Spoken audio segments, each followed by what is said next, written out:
واجب الاحترام میرے معزز بھائیوں اور دینی بہنوں، میں سب سے پہلے اللہ کا شکر ادا کرتا ہوں کہ اللہ تبارک و تعالی نے آپ جیسے نیک لوگوں کے درمیان بیٹھنے کا موقع عطا فرمایا۔ اس سے بڑی خوشی اور کیا ہوگی کہ میں نے محسوس ہی نہیں کیا بلکہ اپنی آنکھوں سے دیکھا، مشاہدہ کیا کہ اتنی سخت دھوپ میں ہماری مائیں جو چلنے سے معذور ہیں لڑکھڑاتی ہوئی دین کی باتیں سننے کے لیے آ رہی ہیں، اور بہت سی مائیں ایسی ہوگی جنہوں نے اپنے بچے گھروں پر چھوڑے ہوں گے صرف اس لیے کہ دین کی بات سکون سے سن سکے۔ اللہ تبارک و تعالیٰ اسی ماؤں کے صدقے ہمارے آج کے اس اجلاس کو قبول فرمائے۔ ہم تو گناہگار ہیں، لیکن اللہ کی ایسی پیاری بندیاں جن میں ایسے جذبات ہوتے ہیں کہ جو دین کی خاطر اپنی ساری راحتوں کو قربان کرتی ہے، اللہ تبارک و تعالی ہر عورت کو ایسا جذبہ عطا فرمائے۔ ویسے بھی ابھی جو ایام چل رہے ہیں ساری عورتیں جانتی ہیں کہ ابھی زمانہ قریب ہے جب ہر انسان کی، ہر مسلمان کی زبان پر حضرت ماں ہاجرہ رحمۃ اللہ علیہا کا واقعہ ہوگا۔ میں ہمیشہ اپنی ماؤں سے ایک بات کہتا ہوں کہ ہر ماں اپنے آپ سے یہ سوال کرے کہ حضرت ماں ہاجرہ رحمۃ اللہ علیہا نے یہ قربانی کیوں دی تھی؟ ملک شام کے سرسبز و شاداب شہر کو، جہاں چاروں طرف ہریالی تھی، ایسے ہریالی والے شہر کو، ہرے بھرے شہر کو چھوڑ کر ایسے جگہ جا کر پڑاؤ ڈالا جہاں چاروں طرف پہاڑ تھے، کوئی انسان نہیں تھا، کوئی جانور نہیں تھا، ایسی جگہ پڑاؤ کیوں ڈالا؟ عام طور پر عورتیں یہ جواب دیتی ہے یا ان کے دماغ میں یہ جواب آتا ہے کہ اللہ نے حکم دیا تھا اس لیے یہ قربانی دی ہے۔ نہیں، اللہ نے حکم کیوں دیا تھا یہ پڑھنا چاہیے، یہ سمجھنا چاہیے۔ اللہ نے حکم اس لیے دیا تھا کہ اللہ تعالیٰ حضرت ابراہیم علیہ السلام سے یہ کہنا چاہتے تھے کہ اے میرے ابراہیم، میرا گھر جس کو ہم خانہ کعبہ کہتے ہیں، کعبۃ اللہ کہتے ہیں، یہ طوفان نوح میں، یعنی حضرت نوح علیہ السلام کی قوم پر جب طوفان آیا تھا تو اس وقت وہ گر گیا تھا، اس کی دیواریں گر گئی ہے، کچھ نشانیاں، کچھ علامتیں رہ گئی ہے۔ اب جا کر اس کو آباد کرو، مرکز بناؤ، توحید کا مرکز بناؤ تاکہ وہاں سے تبلیغ کر سکو توحید کی۔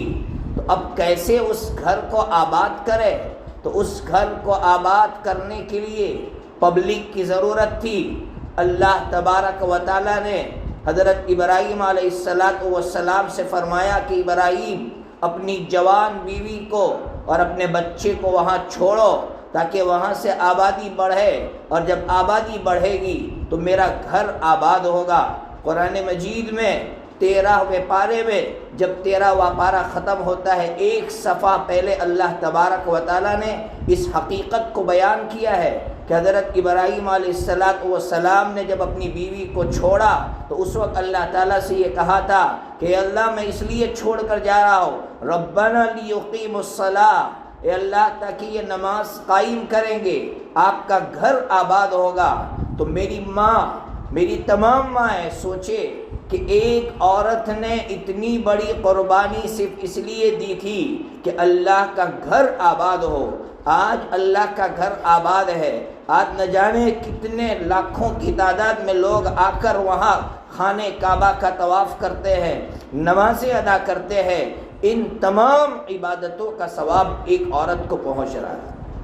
میں اصل جو بات کرنے جا رہا ہوں وہ یہ کرنے جا رہا ہوں کہ ایک عورت اس لیے قربانی دیتی ہے تاکہ اللہ کا گھر آباد ہو، اللہ کے دین کو پھیلانے کا مرکز آباد ہو۔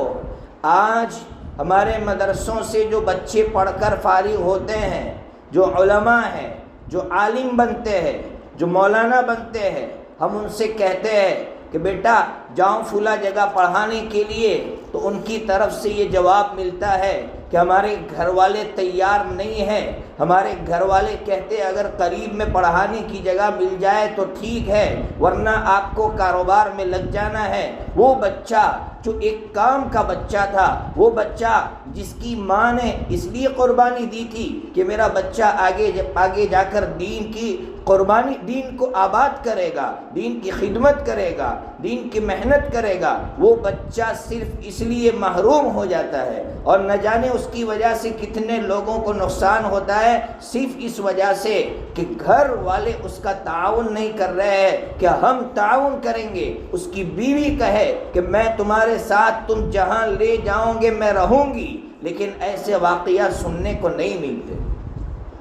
آج اس مجلس میں ہر عورت، چاہے اس کی نئی شادی ہو رہی ہو یا شادی ہو چکی ہو، وہ اپنے آپ سے یہ عہد کر لے اور یہ تیار کر لے کہ میں اپنے شوہر کے لیے معاون بنوں گی، مددگار بنوں گی۔ میرا شوہر اگر دین کے لیے مجھے کہیں دور لے جانا چاہے گا، میں اس کے لیے تیار رہوں گی۔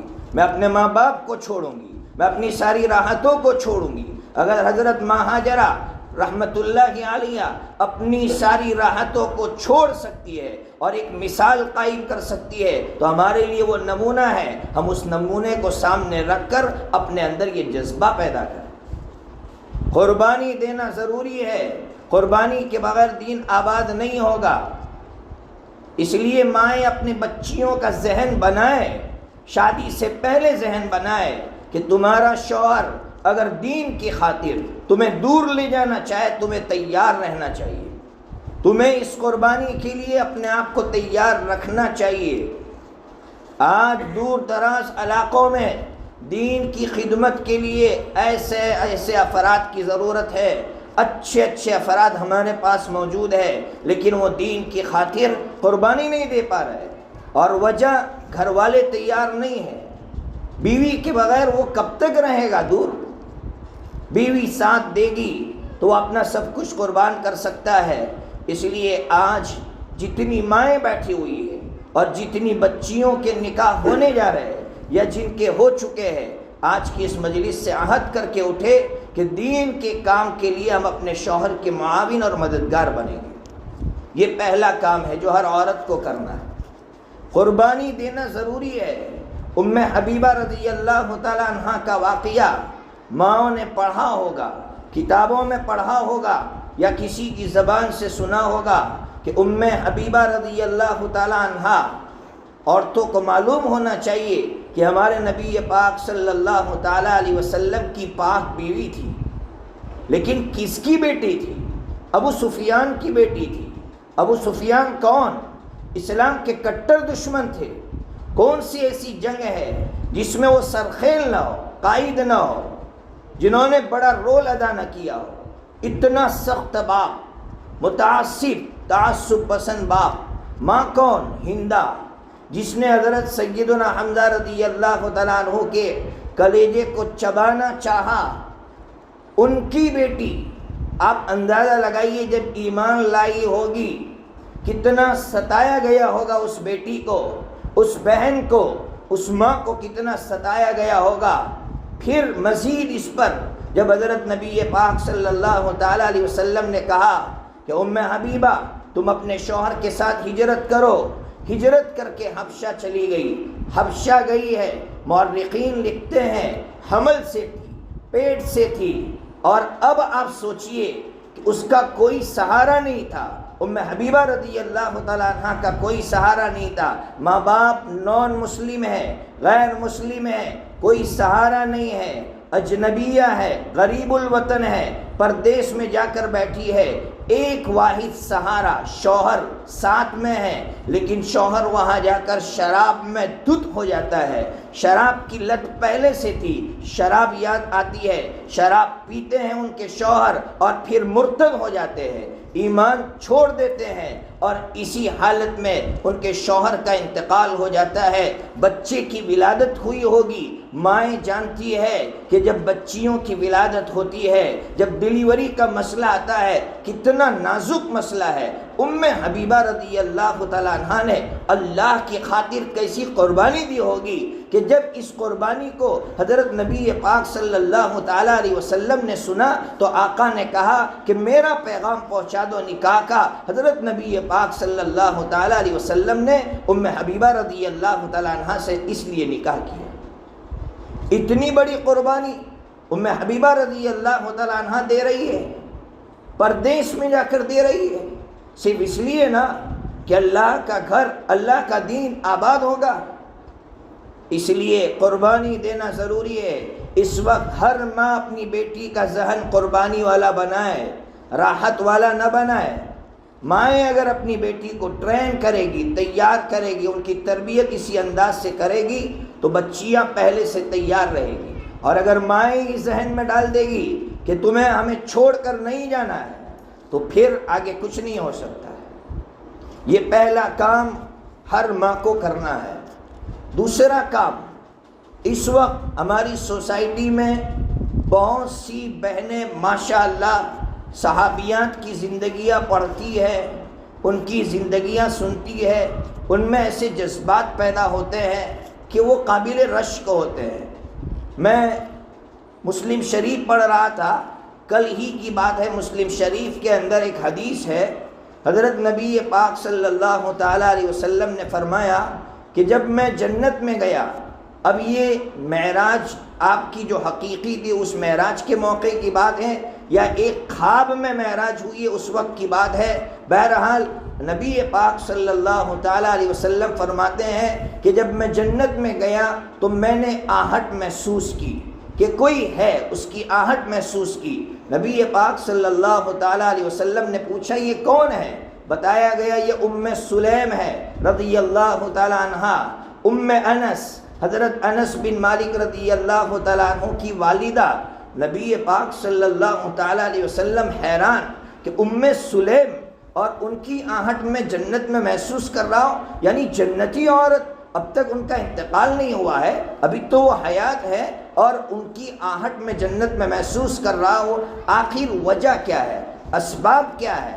کن اسباب کی بنیاد پر میں نے ان کی آہٹ کو جنت میں محسوس کیا؟ شارحین نے، محدثین نے اس کی وجہ لکھی ہے۔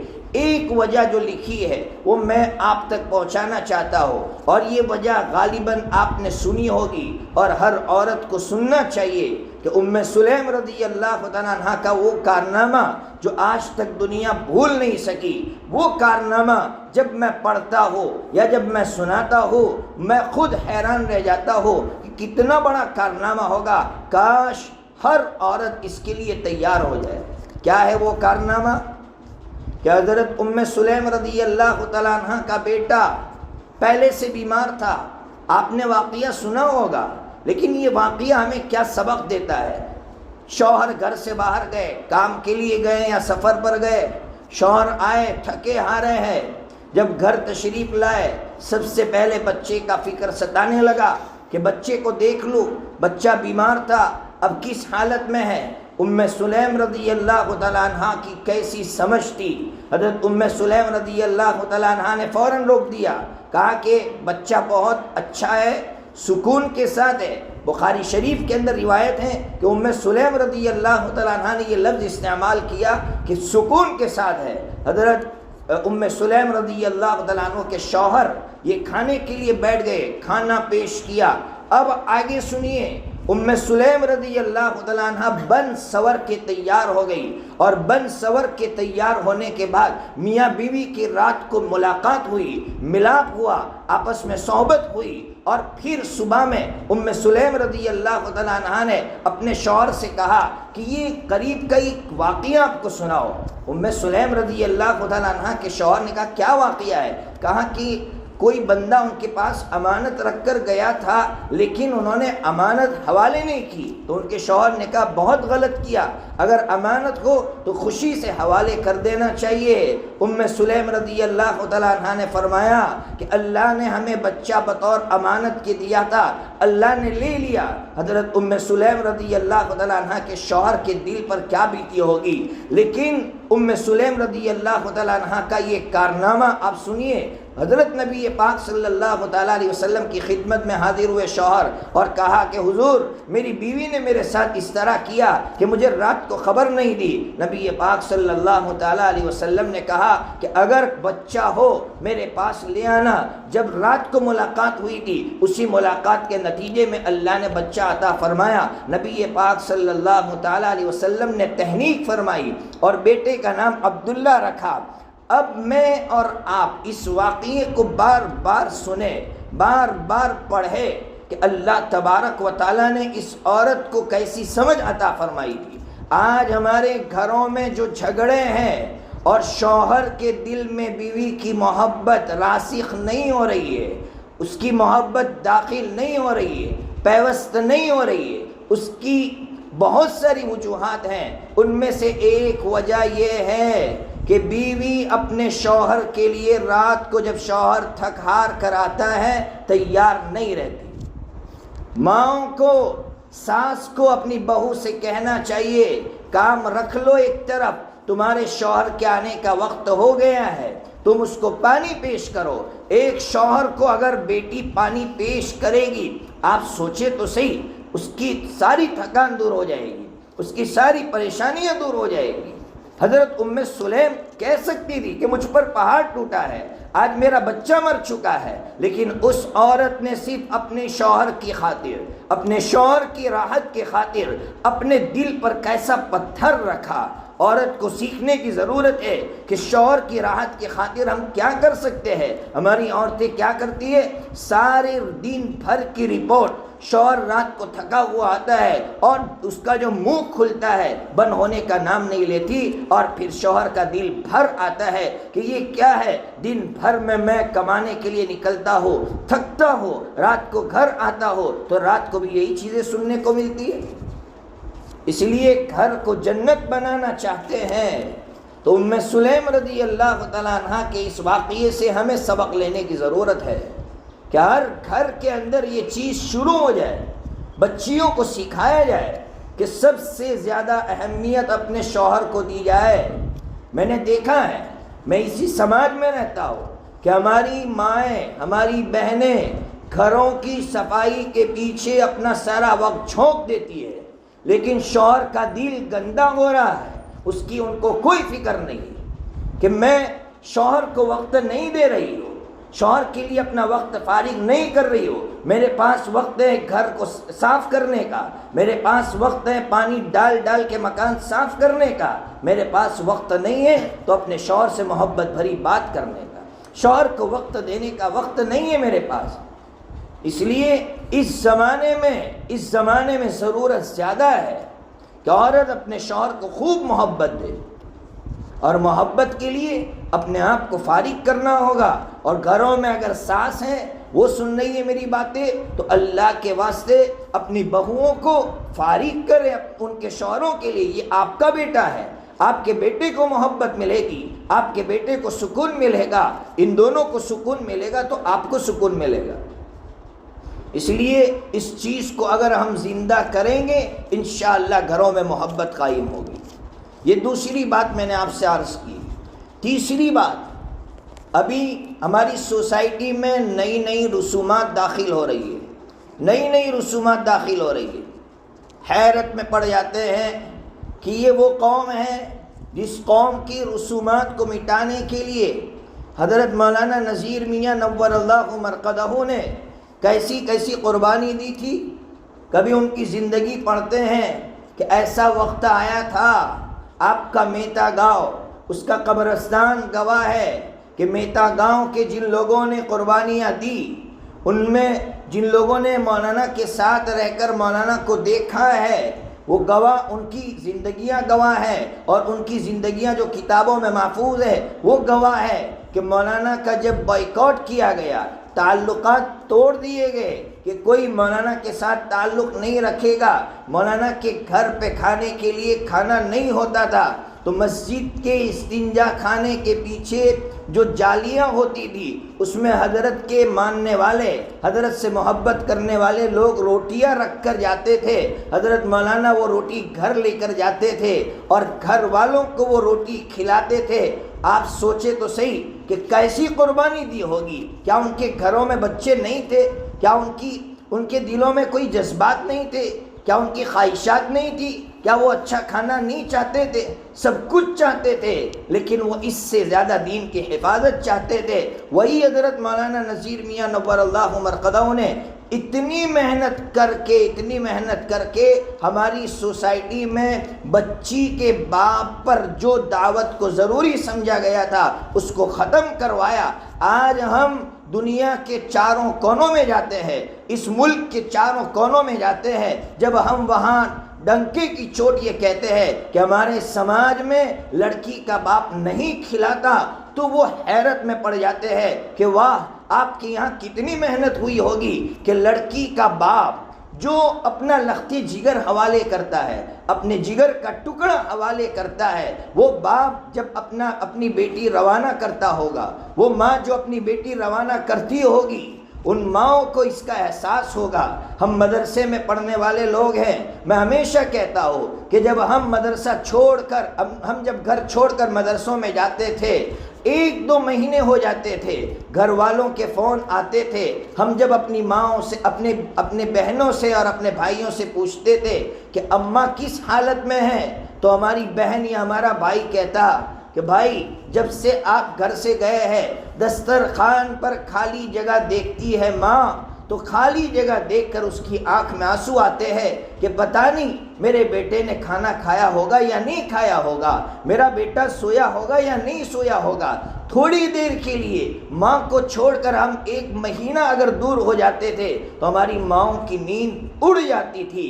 وہ مائیں جو اپنی بچیوں کو ہمیشہ کے لیے رخصت کرتی ہے، وہ باپ جو اپنی بچیوں کو ہمیشہ کے لیے رخصت کرتے ہیں، جاؤ ان سے جا کر پوچھو کہ ان کے کیا جذبات احساسات ہوتے ہیں، کیسے تڑپتے ہیں۔ وہ باپ اپنے آنسوؤں کو چھپانے کے لیے باتھ روم میں چلا جاتا ہے اور باتھ روم میں جا کے وہ زار و قطار روتا ہے، اپنے آنسوؤں کو روک نہیں پاتا، پبلک کے سامنے اس لیے نہیں روتا کہ کہیں میرے رونے کی وجہ سے میری بیٹی رونا پڑے۔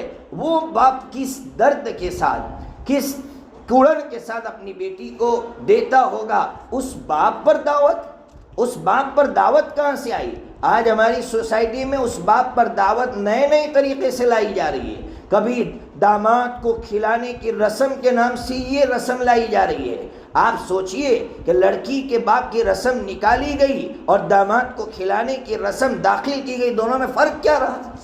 دونوں ایک ہی چیز ہو گئے کہ ایک طرف ہم نے لڑکی کے باپ پر ہونے والی دعوت کو ختم کر دیا کہ لڑکی کے باپ پر کسی قسم کی کوئی دعوت نہیں ہے، اور پھر داماد کو کھلانے کے نام پر 30 40 50 لوگوں کو جمع کرنا، دونوں ایک ہی ہیں، دونوں میں کوئی فرق نہیں ہے۔ ہم اپنے بوڑھوں کی روحوں کو تکلیف پہنچا رہے ہیں، ہم حضرت مولانا نذیر میاں نور اللہ مرقدہ کی روح کو تکلیف پہنچا رہے ہیں۔ ہم کیا کر رہے ہیں؟ اتنی خطرناک رسم دوسرے عنوان سے ہماری سوسائٹی میں داخل ہو رہی ہے۔ اس لیے اللہ کے واسطے ان رسومات کو ختم کرے، اپنی سوسائٹی میں سے نکالے۔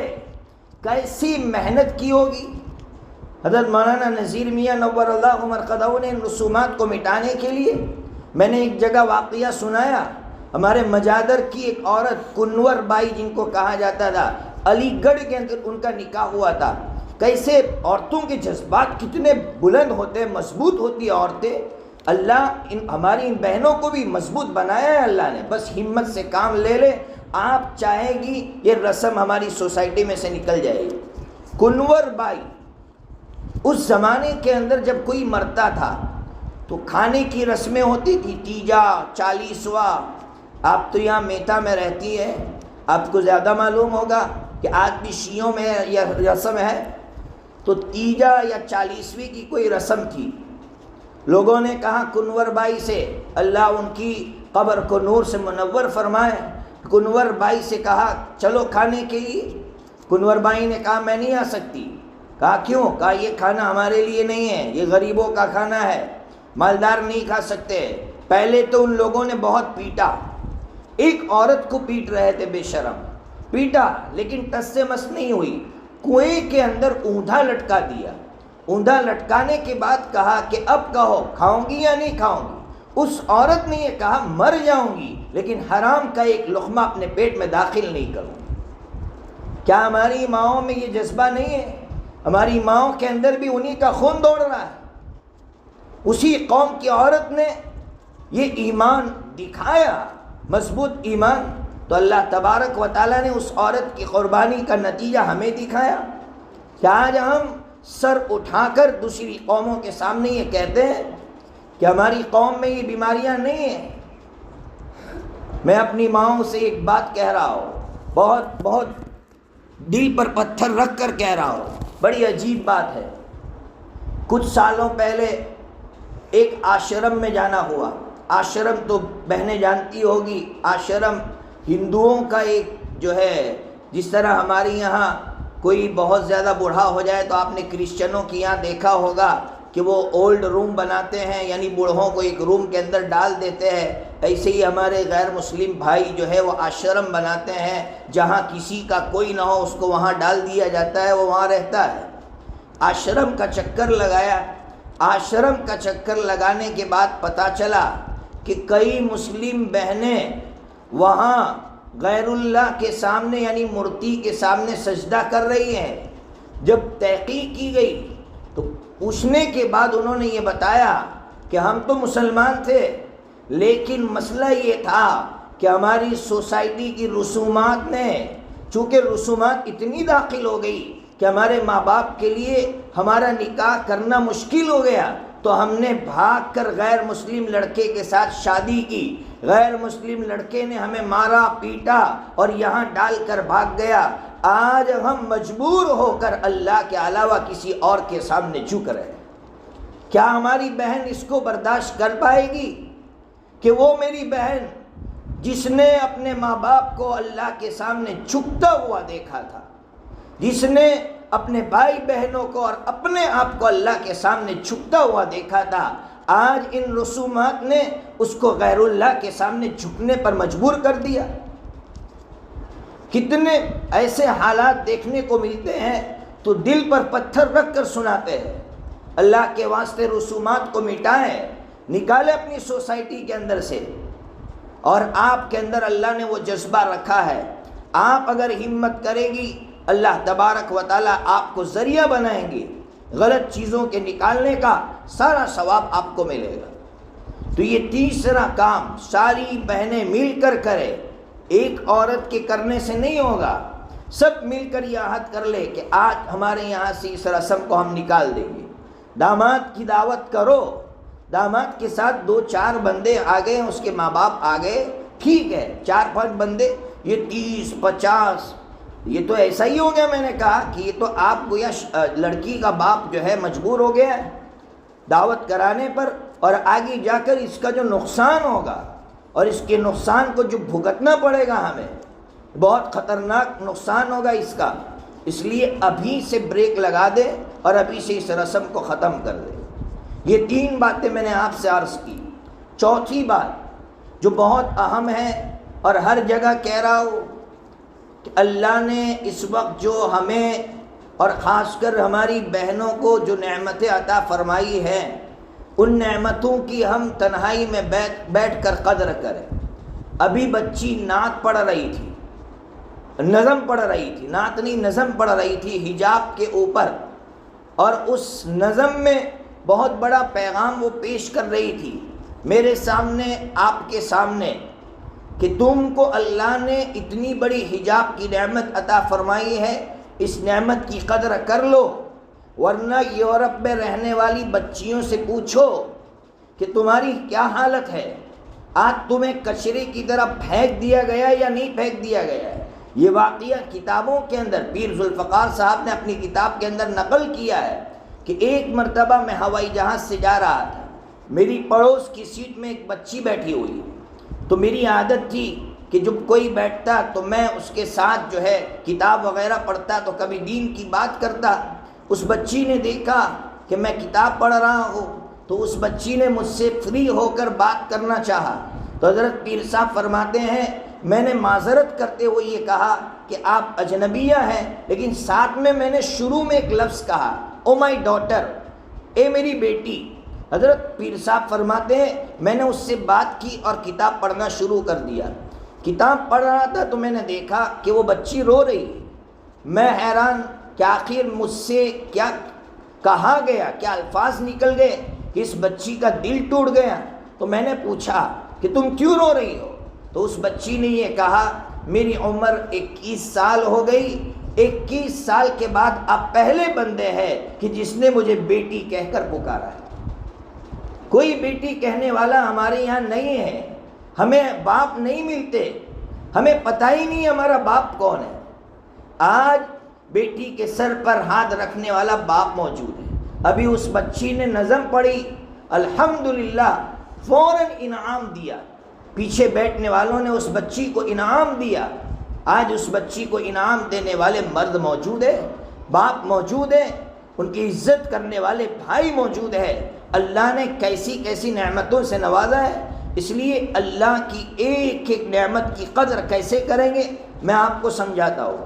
اور اس وقت خاص طور پر چونکہ فلسطین کے جو حالات ساری ماؤں کے سامنے ہیں، عید کے دن آپ نے شاید وہ ویڈیو دیکھی ہوگی کہ عید کے دن ایک صحافی یعنی ایک پترکار وہ انٹرویو دے رہا ہے ایک بھائی کو، اور وہ عربی میں انٹرویو دے رہا ہے، وہ اردو میں اس کا ترجمہ کر رہا ہے۔ وہ سارے مسلمانوں سے یہ کہہ رہا ہے، یہ بچی کو دیکھ کر مجھے یاد آیا کہ وہ سارے مسلمانوں سے یہ کہہ رہا ہے کہ مسلمانوں اب عید کی تیاری کے لیے تم اپنی بچیوں کے ہاتھ میں چوڑیاں پہنانے کے لیے بازار جاؤ گے، اور بازار جا کر چوڑیاں تلاش کرو گے، اپنی بچیوں کے ہاتھ میں چوڑیاں ڈالو گے۔ تمہارے پاس تمہارے بچیوں کے ہاتھ موجود ہے اور تم بازار میں بچیوں کے لیے چوڑیاں تلاش کرنے کے لیے جا رہے ہو۔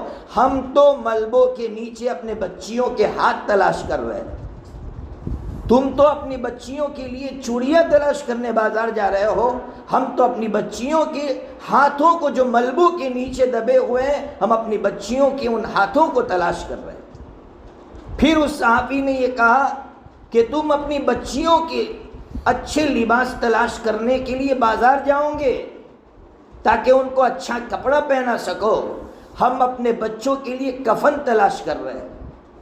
تم کپڑے تلاش کر رہے ہو، ہم کفن تلاش کر رہے ہیں۔ اندازہ لگائیے اللہ نے کیسی نعمت عطا فرمائی ہے کہ آج بچیوں نے ہمارے ساتھ عید کی خوشیاں منائی، بچیوں نے ہمارے ساتھ، بچوں نے ہمارے ساتھ عید کی خوشیاں منائی، اور آج وہاں جا کر ہم دیکھتے ہیں، ان کی قربانیوں کو دیکھتے ہیں، اللہ کے لیے کیسی کیسی قربانیاں دے رہے ہیں۔ اللہ نے کتنی بڑی نعمت سے نوازا ہے، اس لیے اس نعمت کی قدر اس طرح ہوگی۔ میں آپ کو ایک عمل بتلاتا ہوں، کاش یہ عمل ہر گھر میں ہر مرد زندہ کرے، ہر عورت زندہ کرے۔ کیا ہے؟ مغرب سے پہلے 10 منٹ پہلے ہر ماں مصلی بچھا کر بیٹھ جائے، سر جھکا کر، دن بھر میں اللہ نے جتنی نعمتیں عطا فرمائی ہے ان نعمتوں کو سوچے۔ اب ان نعمتوں کو سوچتے ہیں تو پھر ہماری آنکھوں میں سے آنسو یقیناً آئیں گے کہ اللہ ہم گنہگار، ہم کہاں، اور آج تو نے کتنی بڑی بڑی نعمتوں سے نوازا۔ تو چاہتا تو ہمیں بیمار کر دیتا، تو چاہتا تو ہمیں کسی اور جگہ پھینک دیتا، لیکن اے اللہ آج میں مصلی پر بیٹھی ہوں، آج میں مسجد میں بیٹھا ہوں، اے اللہ تیرا کتنا بڑا کرم ہے۔ یہ سوچ کر ہماری آنکھ میں سے آنسو آئے تو اس کا سب سے بڑا فائدہ تو یہ ہوگا کہ بخاری شریف کے اندر روایت ہے کہ نبی پاک صلی اللہ تعالیٰ علیہ وسلم نے فرمایا 7 بندوں کو اللہ تعالیٰ اپنے عرش کا سایہ عطا فرمائیں گے، جس دن اللہ کے عرش کے سائے کے سوا کوئی سایہ نہیں ہوگا۔ ان میں 7ویں نمبر پر فرمایا رجل ذکر اللہ خالیہ ففاضت عیناہ، کہ اللہ کا وہ بندہ جو تنہائی میں اللہ کو یاد کر کے رویا، اس کے آنکھ میں سے آنسو نکلے، اللہ ان آنسوؤں کے صدقے اپنے عرش کا سایہ عطا فرمائے۔ اتنا بڑا انعام ملے گا ہم اپنی بچیوں کو بٹھائیں، اپنے بچوں کو بٹھائیں کہ مغرب سے پہلے اپنا وقت فارغ کرو۔ اگر کاروبار سے جڑے ہوئے ہیں ہمارے شوہر تو ان سے کہو کوئی بات نہیں، مغرب سے پہلے بیٹھنا ضروری نہیں ہے، جب آپ کو وقت ملتا ہے دکان میں 5 منٹ کے لیے اپنا سر جھکا دو، اس کے لیے مسجد میں جانا ضروری نہیں ہے۔ دکانوں میں بیٹھ کر سر جھکا کر اللہ کی ایک ایک نعمت کو سوچنا ہے۔ اللہ کی نعمت کو سوچنے پر جب آنسو نکلیں گے، ان آنسوؤں کا مزہ ہی کچھ اور ہوگا۔ اللہ اس نعمت کی قدر کے صدقے میں ہمیں مزید انعامات عطا فرمائے۔ تو یہ چوتھا کام ہر عورت اپنے گھر سے شروع کرے۔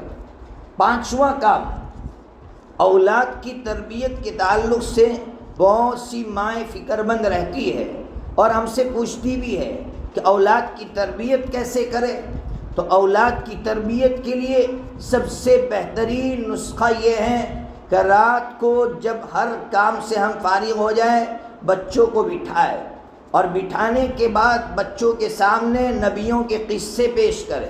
بچوں کی ایک فطرت ہوتی ہے، یاد رکھنا، جب بچوں کو قصے سنائے جائیں گے تو بچے دلچسپی سے سنیں گے، اور مائیں جب سناتی ہے اپنی زبان میں، ایک تو یہ کہ ہم کتاب پڑھتے ہیں کھول کر، کوئی انٹرسٹ نہیں لیتا، کوئی دلچسپی سے نہیں سنتا ہے، یہ بات آپ نے دیکھی ہوگی۔ اور ایک کتاب بند کر کے جب ماں قصہ سناتی ہے تو بچے بڑے دلچسپی کے ساتھ انٹرسٹ لے کر سنتے ہیں۔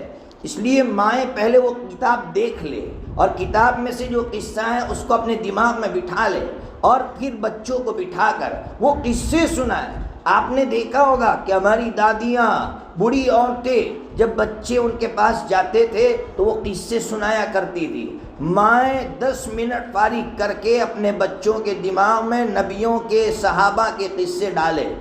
اگر نبیوں کے قصے ڈال دیے ہم نے اپنے بچوں کے ذہن میں، صحابہ کرام کے، صحابیات کے قصے ہم نے اپنے بچوں کے دماغ میں ڈال دیے، ہمارے بچے آگے جا کر انہی کی طرح بننے کی کوشش کریں گے۔ اور اگر ہم نے اپنے بچوں کے دماغ میں انبیاء کے، صحابہ کے، صحابیات کے قصے نہیں ڈالے تو پھر خون کے آنسو روئیں گے۔ اس لیے کہ آنے والا وقت جو آ رہا ہے ان کو اسکولوں میں جو دیا جا رہا ہے، ابھی ایک مولانا نے کہا کہ میرا بچہ اسکول سے آیا اور جب اس نے کتاب کھولی تو پہلے پیج پر میرے بچے نے لکھا ہوا تھا کہ اللہ ایک نہیں تین ہے۔ ایک مولانا کہہ رہے ہیں کہ میرے بچے نے جب پہلا پیج کھولا کاپی کا، اس پر لکھا ہوا تھا کہ اللہ ایک نہیں اللہ تین ہے۔ میں نے اس سے کہا کہ بیٹا یہ کیسے لکھا؟ تو کہا کہ ہماری ٹیچروں نے ہم کو بتایا۔ اب جب وہ بچہ سوچ سمجھ کر یہ لکھے گا کہ اللہ ایک نہیں تین ہے، اس بچے کا مستقبل کیا ہوگا؟ تو یہ ماؤں کو اور باپ کو ساتھ میں بیٹھ کر بچوں کے دل و دماغ میں بٹھانا پڑے گا کہ بیٹا دیکھو، میں نے جب اپنے چھوٹے بچے سے یہ کہا کہ حضرت نوح علیہ السلام نے 950 سال دین کا کام کیا اور 80 یا اس سے کم لوگوں نے ان کی بات قبول کی، تو ہمارا بیٹا 10 سال کا ہے، فوراً کہنے لگا ابا کیسی ہمت ہوگی ان کے اندر کہ وہ 950 سال تک کام کرتے رہے اور ان کو ماننے والے 80 لوگ بھی نہیں ہیں۔ اب جب ہمارا بچہ یہ سنے گا تو ان کا ایمان بھی مضبوط ہوگا، وہ بھی یہ کہے گا کہ کبھی ہمت نہیں ہاروں گا، چاہے میری بات سننے والے لوگ ہو یا نہ ہو، چاہے گالیاں دینے والے لوگ ہو یا نہ ہو، لوگ مجھے برا بھلا کہیں گے لیکن میں دین کا کام کروں گا۔ اس لیے کہ حضرت نوح علیہ السلام وقت کے نبی ہو کر 950 سال تبلیغ کرنے کے بعد بھی 80 لوگ ان کی بات قبول کر رہے ہیں، تو میں کون ہوتا ہوں؟ یہ طاقت ہم اپنے بچوں کے اندر پیدا کر سکتے ہیں، لیکن شرط یہ ہے کہ رات کو تنہائی میں جب بچے سکون کے ساتھ بیٹھے ہو اور ہم ان کے اندر دلچسپی پیدا کرنے کے لیے کبھی کوئی لطیفہ سنا دے، ہنسی کی کوئی بات کر دے اور پھر ان کے دماغ میں ایک قصہ ڈال دے، یہ قصہ، یہ 5 منٹ کا قصہ ان کے دماغ میں اس طرح بیٹھ جائے گا کہ ہمارا بچہ باہر بھی جائے گا نا تو لوگوں کو قصے سنائے گا۔ آپ نے فلسطین کے ایک بچے کا قصہ شاید کسی عالم کی زبانی سنا ہوگا کہ ایک ماں جب بہت شروع میں، ابھی تو حالات کم ہو گئے کا مطلب ابھی جنگ تھوڑی ہلکی ہو گئی ہے، جب جنگ سخت تھی اس وقت ایک عورت اپنے بچے سے کہہ رہی ہے بچہ 15-16 سال کا ہے، ماں اپنے بچے سے کہہ رہی ہے بیٹا یہ جو مسلم حکمران ہے، یہ جو سعودیہ کے، دبئی کے یہ جو حکمران ہے ہماری مدد کے لیے نہیں آ رہے۔ اب اس بچے کا جواب سنیے، اس بچے نے یہ کہا اماں حضرت ابراہیم علیہ السلام کا واقعہ تو جانتی ہے۔ کہا کیا؟ ماں امتحان لے رہی ہے، ماں ہی نے تو سکھایا ہے بچے کو یہ۔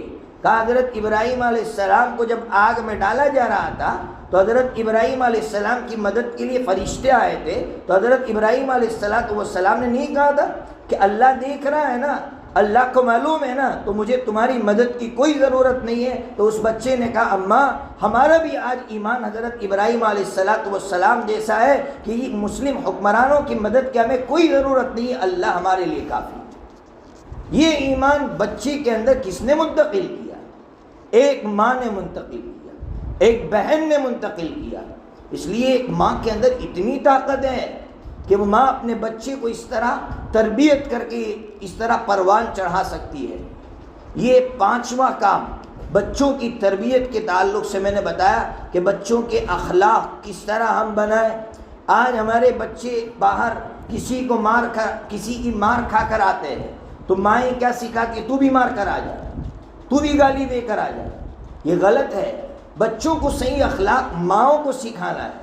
مائیں سکھائے گی کہ بیٹا ہمارے نبی پاک صلی اللہ تعالیٰ علیہ وسلم کو لوگ گالیاں دیتے تھے تو ان کا ریئیکشن کیا ہوتا تھا، وہ جواب میں ان کا رد عمل کیا ہوتا تھا، وہ جواب میں کیا کہتے تھے۔ جب ہمارے بچوں کو اس طرح کے اخلاق سکھائے جائیں گے، اتنے بہترین اخلاق ہمارے بچے قوم کے سامنے پیش کریں گے، اور ہمارے بچوں سے جو آنے والی نسل تعمیر ہوگی اور آنے والی نسل جو آگے بڑھے گی، ان سب کا جو ہے ثواب ہمیں ملے گا۔ اس لیے 5 اصولوں پر جو بھی میں نے آپ کے سامنے 5 اصول رکھے ہیں کہ اس وقت پوری سوسائٹی کو ان 5 اصولوں کی طرف آنے کی ضرورت ہے۔ اور میں قسم کھا کر کہتا ہوں کہ جب بچیوں کے سامنے قصے سنائے جاتے ہیں، خاص کر صحابیات میں نبی پاک صلی اللہ تعالیٰ علیہ وسلم کی جو 4 بیٹیاں ہیں، 4 بیٹیوں کے قصے بڑے عجیب ہیں۔ اللہ تبارک و تعالیٰ نے واقعتاً نبی پاک صلی اللہ تعالیٰ علیہ وسلم کی حدیث اب سمجھ میں آتی ہے۔ علماء یہاں بیٹھے ہوئے ہیں، علماء کے سامنے کہہ رہا ہوں کہ نبی پاک صلی اللہ تعالیٰ علیہ وسلم نے فرمایا تھا میں تمہارے درمیان میں تمہارے سامنے 2 چیزیں چھوڑ کر جا رہا ہوں۔ حدیث میں ہے ایک تو قرآن مجید چھوڑ کر جا رہا ہوں، ایک حدیث میں ہے میں اپنی سنت چھوڑ کر جا رہا ہوں، اور ایک حدیث میں ہے میں اپنا گھرانہ چھوڑ کر جا رہا ہوں، آل بیت کو چھوڑ کر جا رہا ہوں۔ کیا مطلب؟ میرے بعد میرے گھرانے کی زندگی تمہاری رہبری کرے گی، میرے گھرانے کی زندگیاں تمہارے لیے بہت بڑا سبق بنے گی، میری بچیوں کی زندگیاں تمہارے لیے سبق بنے گی، میرے نواسوں کی زندگیاں تمہارے لیے سبق بنے گی، میرے نواسیوں کی زندگیاں تمہارے لیے سبق بنے گی۔ بچیوں کی جو زندگیاں ہے، اللہ اکبر، حضرت زینب رضی اللہ تعالیٰ عنہ کا واقعہ پڑھیے، ہجرت کے وقت جو قربانی دی ہے، اللہ اکبر، پیٹ سے ہے، حمل سے ہے، دشمنوں نے تیر مارا ہے، اونٹنی اچھلی ہے اور وہ چٹان پر گری ہے۔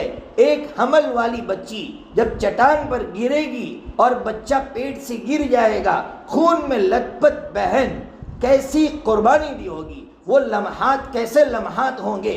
اللہ تبارک و تعالی ان لمحات کو کس طرح محفوظ کر رہا ہوگا کہ میرے حبیب کی بیٹی کے ساتھ اس طرح سلوک کیا جا رہا ہے۔ نبی پاک صلی اللہ تعالیٰ علیہ وسلم کے پاس جب وہ بیٹی آئی ہوگی، نبی پاک صلی اللہ تعالیٰ علیہ وسلم سے ایک مدت کے بعد ملی ہوگی، ایک تو پہلے سے مکہ میں تھی، حضور مدینہ منورہ میں تھے، ایک عرصے کے بعد اور پھر اس حالت میں ملی ہوگی کہ میری بچی کو اس طرح ظلماً اس کی بچی کو مار دیا گیا، پیٹ کے بچے کو مار دیا گیا۔ ایک باپ کے دل پر کیا بیتی ہوگی؟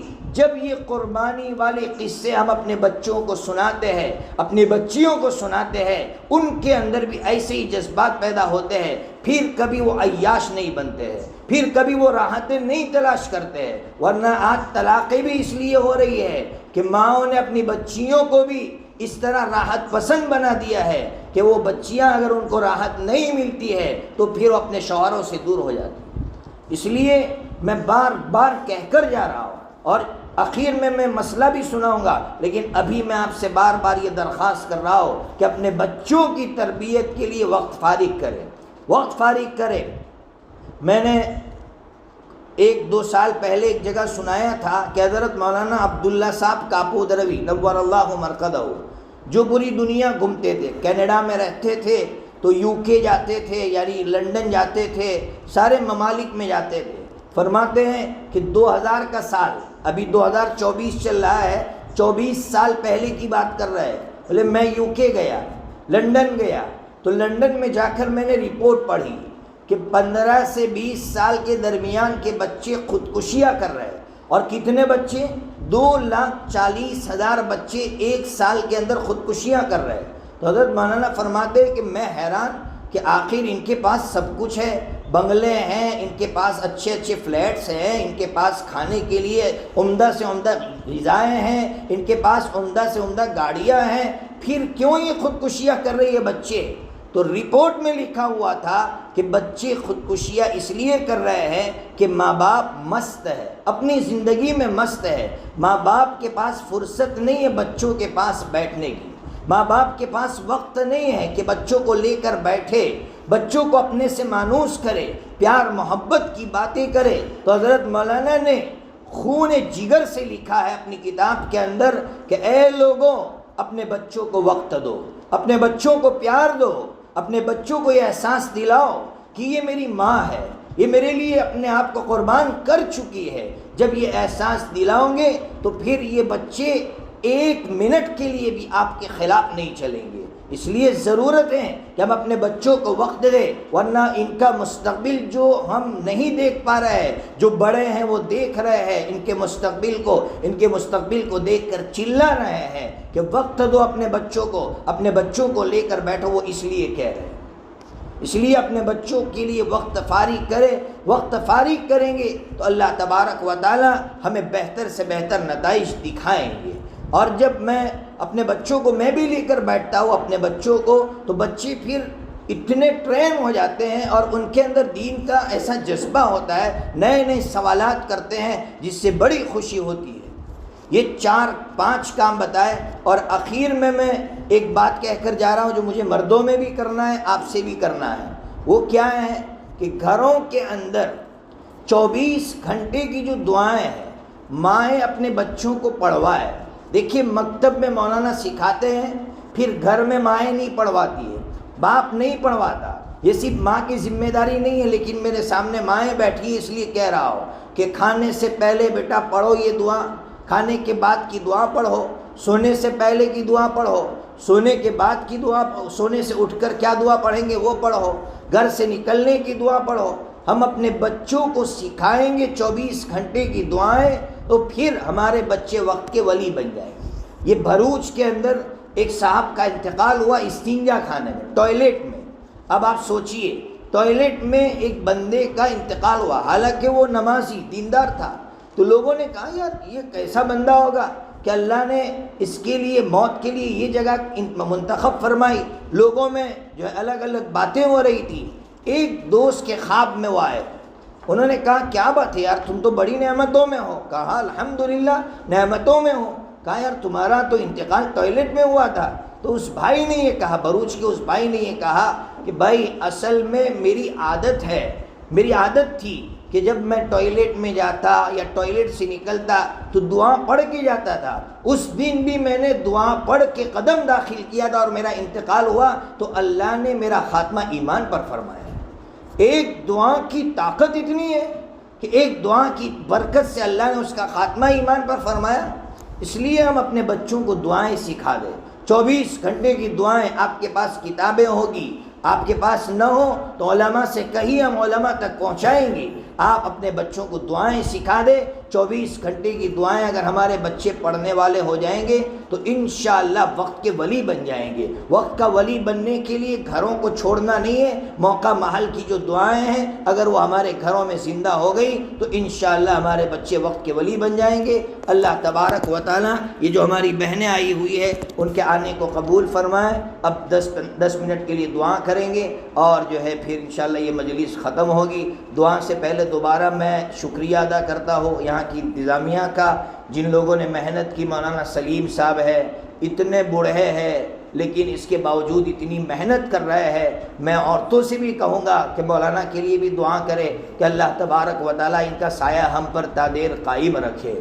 ان سے ملاقات کر کے اتنی خوشی ہوئی ہے۔ اسی طرح بہت سارے علماء ہیں، مولانا عبدالحنان صاحب، مولانا عبدالوہاب صاحب، مولانا فیصل صاحب، اور بھی ہے، ہمارے قاری صاحب ہے، قاری احمد صاحب وغیرہ۔ اللہ تبارک و تعالیٰ تمام کے بیٹھنے کو قبول فرمائے۔